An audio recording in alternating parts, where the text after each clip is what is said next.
I'm going to talk to you now about the makeup essentials for drag. I'm not going to take up too much time, hopefully. Do you want to know a secret? The use of makeup is very important when doing drag.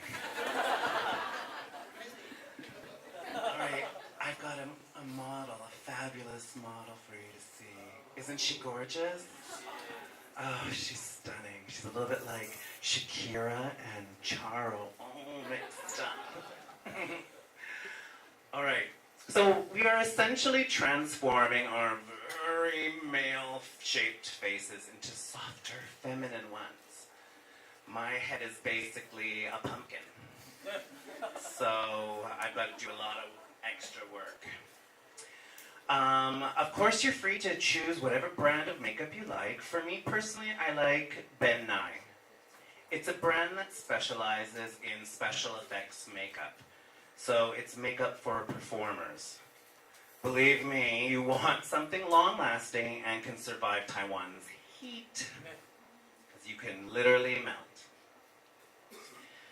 The first thing that I'm going to talk about what I do.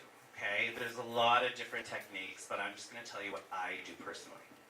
So the first thing I do after I'm in the shower, I do my shaving of my face. You want to make it very, very close because doing makeup can take about 4 to 5 hours in the beginning. So by 4 to 5 hours, your hair has already maybe started to grow. So you really want to get it down. The next thing I do is I decide whether or not I want to shave my eyebrows.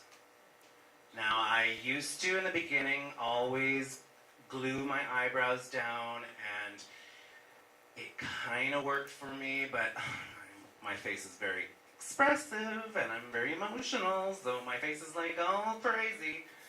And it started to leave cracks, especially in this heat.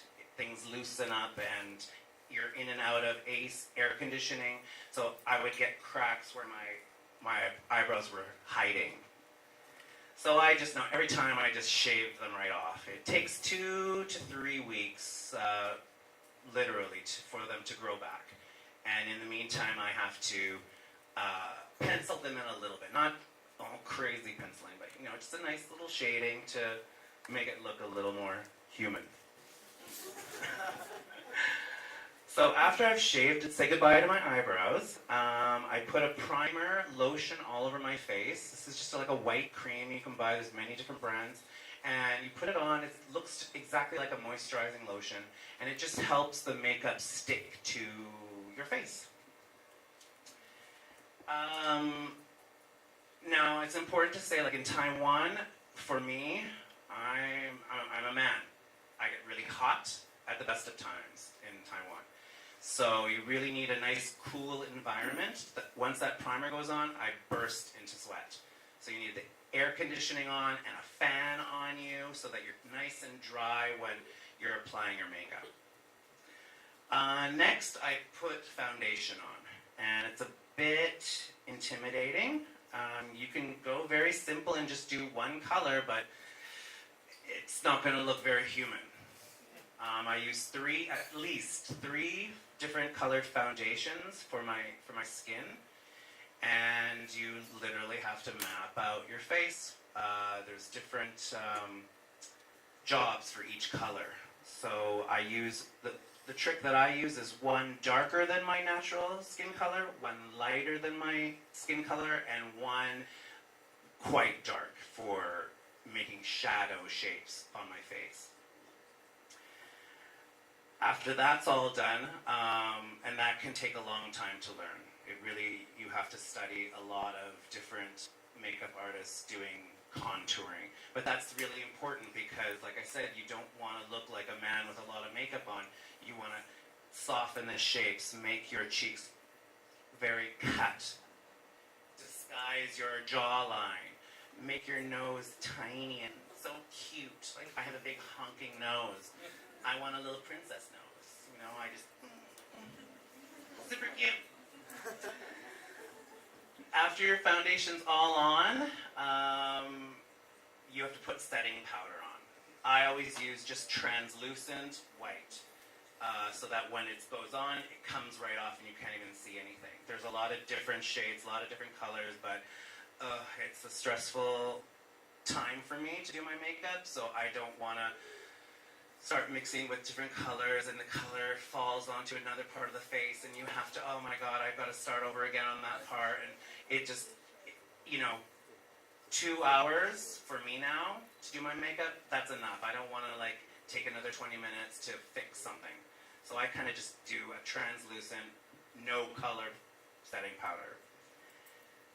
The reason for powder is just the makeup will literally come off. If you touch it lightly, the makeup will smear. The setting powder makes it hard and like long lasting. Now next, I usually do my eyebrows. I map out the shape of my eyebrows. They're a little subtle tonight, so maybe you can't see them. But a rule for most drag queens is that you want your eyebrows to look like sisters, not twins. And for me, I'm a little OCD, that's obsessive compulsive. That was really hard for me to let go, because I really wanted them to be absolutely twins. But now I can just like, okay, she's not working with me tonight, and it's good. So as long as they're close, great. And whatever shape you want, like depending on your theme, there's a lot of years of makeup trends that you can choose from. After my eyebrows have set the stage for my face, I tackle my eyes. And again, it's all about mapping it out with some color, some similar color to what your look will finally be. I usually do my cut crease, my shadows on top, and finish with my eyeliner. After my eyes are done, I tackle my lips. So here you want to have at least 2 colors. A lot of drag queens use 3, possibly 4 colors for their lips, but I don't have time to play that much with it. I use one color, a lip liner that's darker than the color that I'm using on my lips, and that will help make the lips look bigger and more voluminous. And for the other color, just a little bit lighter, no problem. And of course a little bit of, what's it called, I forget, gloss, a little bit of gloss to make it shiny.